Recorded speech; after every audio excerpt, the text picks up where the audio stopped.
I'm honored to present to you our keynote speaker, Dr. Marion Bergman, a graduate from the class of 1974 from Witwatersrand Medical School in South Africa.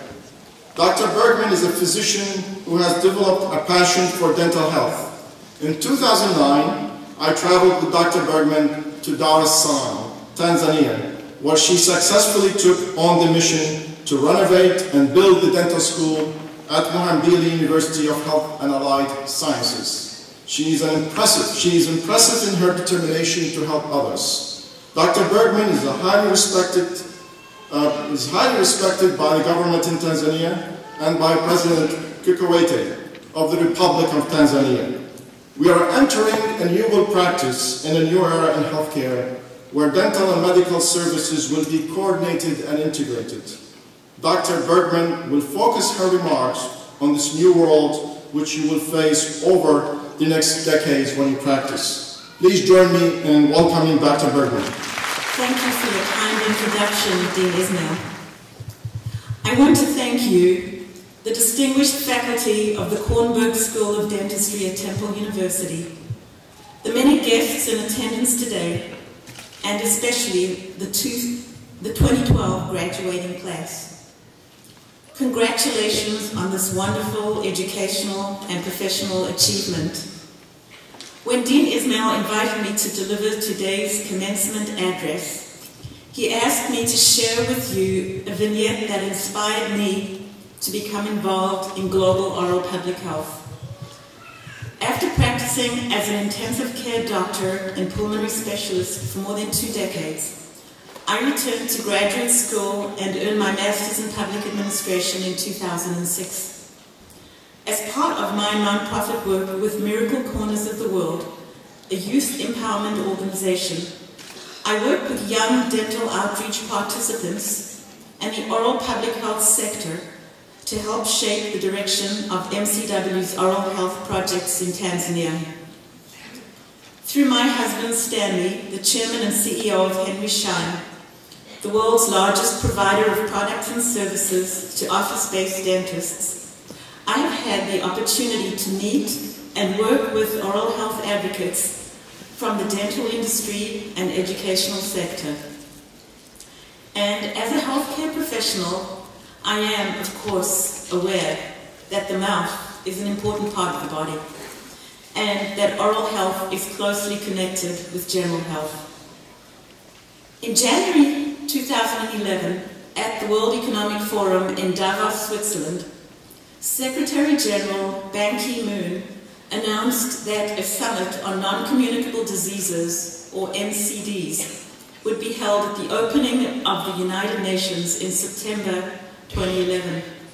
When I learned that the summit would be attended by heads of state and health ministers, my path forward in the oral health advocacy direction began to crystallize.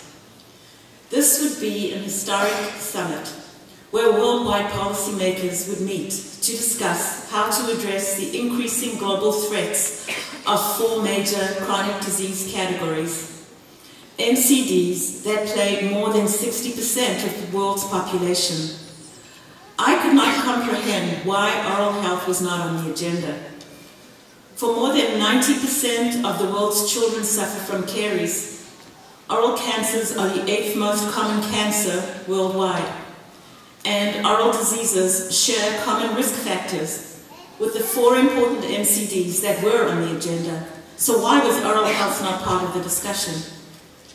From my work with MCW in Tanzania, I knew how passionate the President of Tanzania, Jakaya Mrisho Kikwete, is about improving oral health for his people.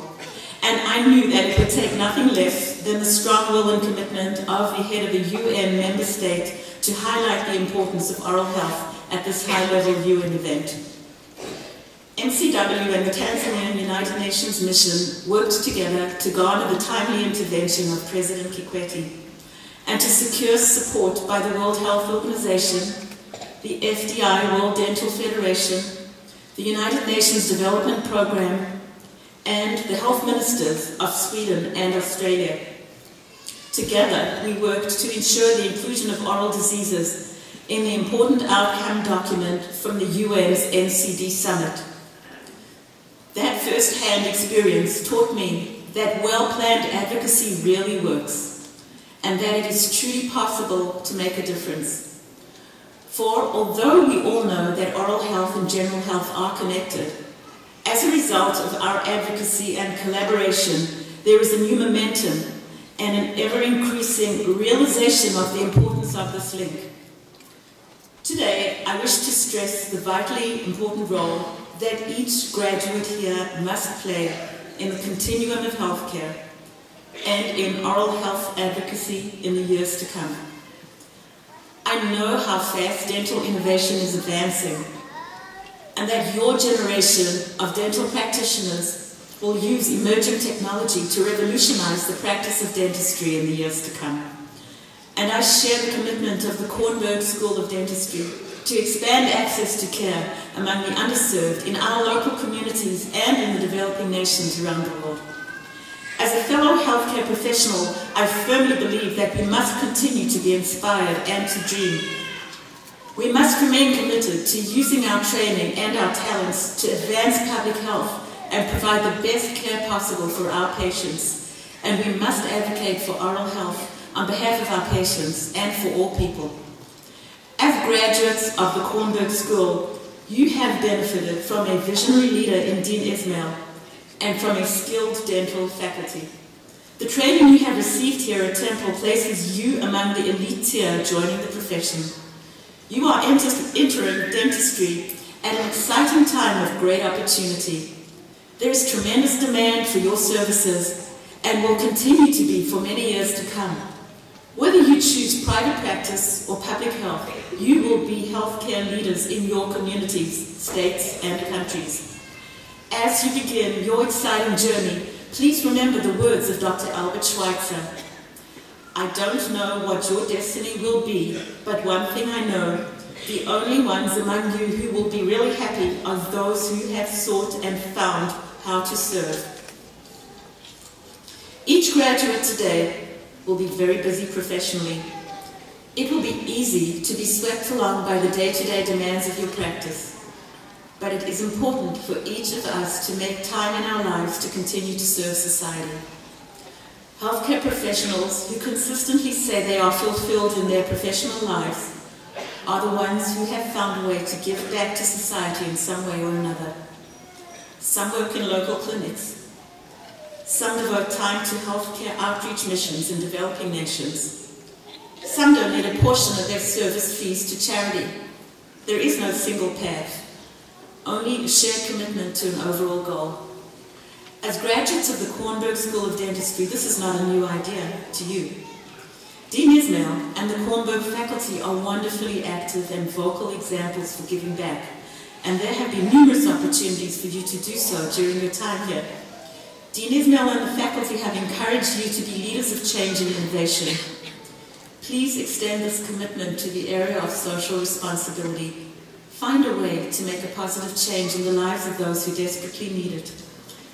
The choices of how to give back are endless, and the choice is yours, but the important thing is to make the choice. Commit to a career that includes giving back to society.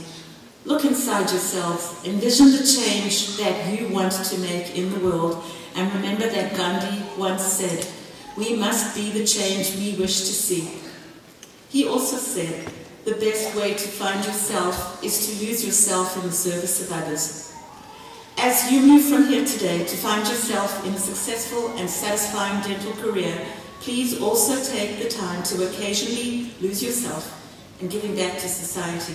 It will be the most fulfilling and rewarding contribution that you will ever make. Thank you again for the opportunity to share these thoughts with you today, and congratulations on your graduation.